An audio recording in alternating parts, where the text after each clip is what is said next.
Happy Friday, everyone.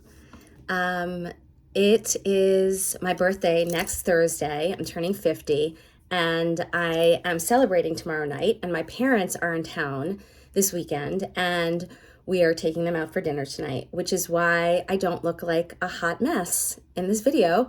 And I'm also wearing lipstick for my mom. Hi, Mom. Okay, so I have a few jewels for you today.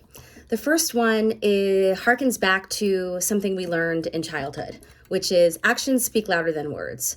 I don't know if I completely feel that actions speak louder than words, but I do think there's something to it. So I'm specifically encouraging people to think about employers who say things like, we are going to promote you and we want you to have more responsibility. And as you ascend, we will fill in beneath you. We will provide you additional resources.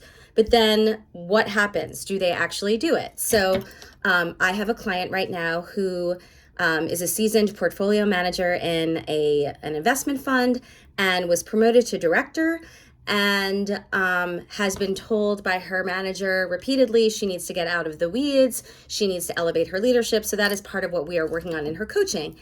To his credit and the organization's credit, she has been allowed to hire. It's taken longer than she would like, but she's been allowed to hire. And so slowly but surely, she is divesting some of her responsibilities of the day-to-day management of the portfolios, handing off some lower level, more junior tasks to her new hires, and will have more bandwidth to ascend into more strategic leadership and thinking.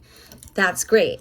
I have another client, though, who was asked to take on more responsibility and ascend and was promised additional resources and has not been given said resources. So needless to say, these two people are having very different experiences of their jobs, very different experiences with their employer, different feelings about their culture. So watch what they do, not just what they say. Okay, so the second thing I want to offer you is that I think you've all heard of IQ. I think you've all heard of EQ, but have you heard of TQ? TQ, the Trustworthiness Quotient. Actually, it's called the Trust Quotient. I'm sorry, I had to look at my notes because I just learned about it this week. So one of the ways in which I work is that I have my own clients, but then I also coach on a variety of other platforms.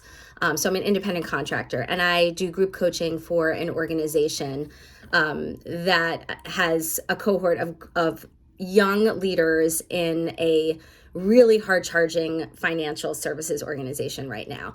And the module we just completed was around emotional intelligence. I love doing this kind of work because it's like coaching, but it's also facilitation, and I get to learn some, and I get to nerd out about transformational work, which, I mean, given a chance to nerd out about anything, I will take that chance. So the Trust Quotient is a way to measure trustworthiness, and it's a formula. Get excited! Credibility plus reliability plus intimacy over, it's a fraction, sorry, I'm such a geek, over self-orientation. So this is measuring, are you credible? Are you good? Do you have good technical skills? Are you reliable? Do you deliver? Do you do what you say you're going to do? Intimacy. Are your relationships authentic? Are they real? Are you truly connected? Are you listening? Are you in tune with other human beings? And then the bottom, the denominator, is self-orientation. So the higher your self-orientation, meaning the more self-focused you are, the more like sort of self-involved and like unable to see other people's perspectives you are, the less trustworthy you read to other people. I am finding this to be such a useful way to contextualize my experience of other human beings. So I play on a bunch of different teams. One of the organizations that I'm involved with in the nonprofit world, we have a team, and there's a woman who, for lack of a better way of explaining this, she makes everything about her. And so she's really smart. She does what she says she's going to do, but she makes everything about her. And it's because of that experience that she reads to other people as lacking. She's not as trustworthy. We don't trust her as much. People on her team do not trust her as much. The other thing I want to put in about this is that I haven't read enough about it to know if this is true or validated by science, but my experience is that intimacy and that self-orientation are related. So, and they're related in an inverse way. So the greater your intimacy, the lower your self-orientation. Because in order to be intimate with other people, you need to have empathy and be a good listener and be connected. So I'm curious about that. I'll dig into it. So I think those two are connected, and the higher the one, the lower the other. The last jewel, sorry, keep mixing those up. The last jewel for you today is about what we can do with our negativity bias. So human beings are wired for negativity. And it's for good reason, right? For many, back in the day, we had to focus on our survival. My hope is that most of the people I'm talking to are not in imminent danger.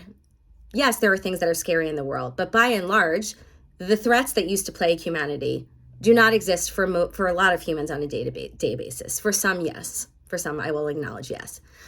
For a lot of us, that's not true. And yet we are wired for that bias because it is sort of part of our genetic predisposition, and we are looking to survive. So what do we do to overcome that? And why would we want to? Well, let me start with the why would we want to. You can imagine if you're always looking for problems or what's wrong, what you focus on grows, first of all, and your thoughts create your reality. So if you're overly fixated on that, you will find it. You will find more evidence than you could possibly digest about what is wrong with your life. To intervene and create an experience of your life that's more positive, my recommendation is to ask yourself, what is working about my life? In an intentional way, regularly. What's working? Not to spiritually bypass and not to have toxic positivity, but so that you are orienting yourself to be able to see and absorb and internalize what is good. And I guarantee if you practice this regularly, you will start to see that more. You will start to see what's working more, and the experience of your life will change for the better. Happy June. Happy weekend. Take care.